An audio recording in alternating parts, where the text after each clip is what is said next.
Olá, corações queridos! Sejam muito bem-vindos à nossa reflexão de hoje. Nós vamos falar sobre Maria de Nazaré, sua humildade e caridade e como se deu essa ascensão através da caridade silenciosa. Sabe, hoje nós vamos percorrer juntos a trajetória espiritual de um dos seres mais sublimes que já tocou a face da Terra.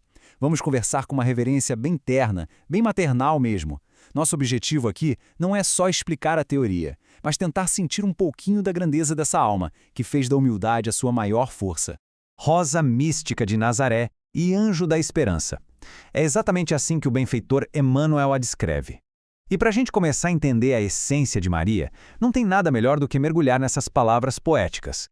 O que eu acho mais fascinante aqui é que Emmanuel não coloca Maria como aquela divindade distante, sabe? Intocável num altar frio. De jeito nenhum. Ele convida a gente a enxergar Maria como a nossa verdadeira mãe cósmica, cheia de empatia.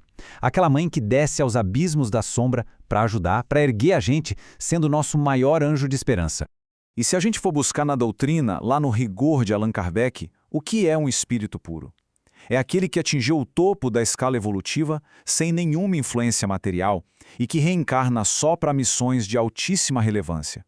Ou seja, a pureza de Maria não é um milagre que caiu do céu ou uma exceção mística, né? Na verdade, é a recompensa de milênios de vitórias evolutivas pessoais dela. A vinda dela para a Terra foi um compromisso muito bem planejado nas esferas superiores, justamente para dar aquele amparo moral gigantesco que o Cristo ia precisar. Olha que revelação lindíssima o Espírito Miramés traz para a gente.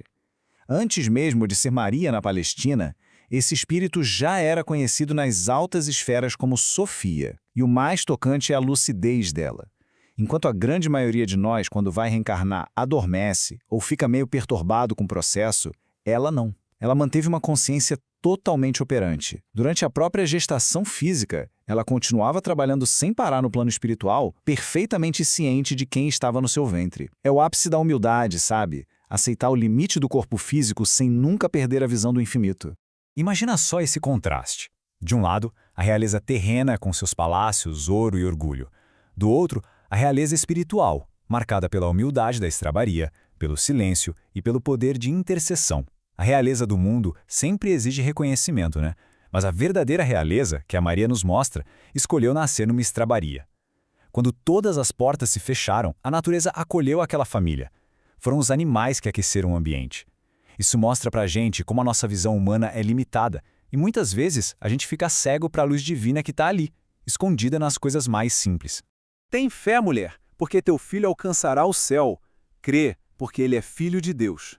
Vamos avançar para o Calvário, aquele momento de dor inimaginável. O nosso querido Humberto de Campos, no livro Boa Nova, conta que Maria estava ali, com o coração em pedaços ao pé da cruz. Mas, de repente, ela vê Tamar, a mãe do ladrão que estava crucificado ao lado de Jesus, chorando desesperada. E o que a Maria faz? Ela esquece a própria dor, vai até Tamar e diz essas palavras de consolo. Gente, mesmo no auge do sofrimento, a caridade dela não falha. Ela doa amor para quem ninguém mais está olhando. Mãe, eis aí teu filho. Filho, eis aí tua mãe. É justamente nesse cenário de aparente derrota que Jesus deixa o seu testamento mais sagrado. Ele olha para Maria, olha para o apóstolo João e diz essas palavras. E olha, o mestre não estava só se preocupando em deixar um teto para a mãe dele, não, viu? Ele estava ali naquele exato momento expandindo a maternidade de Maria. Os laços de sangue ficaram para trás para dar lugar aos laços universais. A partir daquela dor, ela se tornou oficialmente a mãe de todas as almas sofredoras da Terra. A gente pode desenhar a missão dela em 4 etapas bem claras. Primeiro Nazaré, que é a fundação. Depois o Gólgota, a transição. Em seguida Éfeso, que é a caridade ativa. E finalmente o mundo espiritual com a misericórdia cósmica. Vamos focar um pouquinho agora nessa terceira fase, os anos dela em Éfeso. É de uma delicadeza que emociona qualquer um. Depois de tudo, Maria foi morar numa casa rústica de pedra em Éfeso, amparada por João. E ela não se trancou lá para viver o luto, não. Ela transformou o lugar num santuário vivo de amor, que ficou conhecido como a Casa da Santíssima. Virou um refúgio. Apareciam leprosos, pessoas idosas e doentes, mães desesperadas, e ela, já envelhecida no corpo, mas com espírito radiante, passava os dias fiando linho e curando as dores daquele povo todo, uma serva verdadeira e silenciosa. Aí chega o teste final da caridade. Humberto de Campos nos conta que, sentindo que a hora de partir estava chegando, apareceu um mendigo todo machucado e esfarrapado na porta dela à noite. E a Maria, sempre doce, sempre humilde, acolheu aquele homem com todo carinho, limpando as feridas sem julgar nada.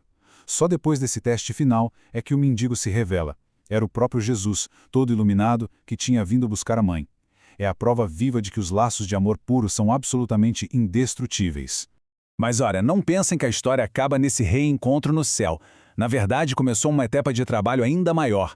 E é aí que entra o relato impressionante do livro Memórias de um Suicida, da nossa querida Ivone do Amaral Pereira. Maria governa a Legião dos Servos de Maria. E não é um negócio puramente místico e passivo.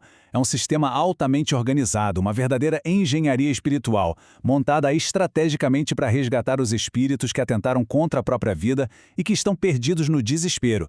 Para vocês terem uma ideia, a estrutura da Colônia Maria de Nazaré tem hospital matriz para tratamento e repouso, a torre de vigia para monitorar as vibrações, o manicômio para mentes traumatizadas e os arquivos da alma. É uma obra-prima de misericórdia. Tem enfermarias branquinhas para tratar quem acabou de chegar, a torre que fica de olho na terra para antecipar o socorro, o manicômio para reequilibrar aqueles que a razão não aguentou remorso e os arquivos para já planejar a próxima reencarnação. Isso sim é poder espiritual, misericórdia organizada e infinita. E os resgates lá no Vale dos Suicidas? Sério, é de arrepiar a alma. O vale é descrito como um lugar de trevas muito densas, muito sofrimento. E é bem lá, na lama mesmo, que a Legião vai trabalhar. Eles descem como lânceres espirituais, segurando flâmulas azul celeste. As ordens da Maria chegam como pergaminhos cheios de luz. Isso prova pra gente de uma vez por todas que não importa o tamanho da escuridão, a luz do amor de mãe sempre vai dar um jeito de chegar. Ninguém, mas absolutamente ninguém, é abandonado por ela.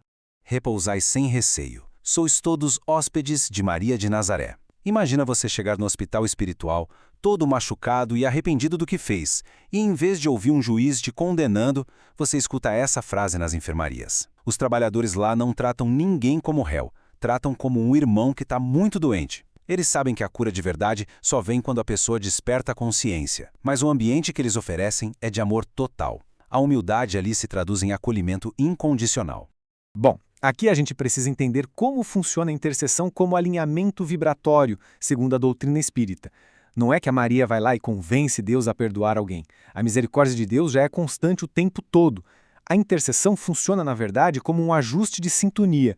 Quando a gente pede a ajuda dela, o amor materno atua como uma mão estendida que ajuda aquele espírito que está lá embaixo, vibrando pesado, a elevar a frequência dele. Aí sim, ele consegue sintonizar e absorver o perdão que Deus já derrama no universo inteiro.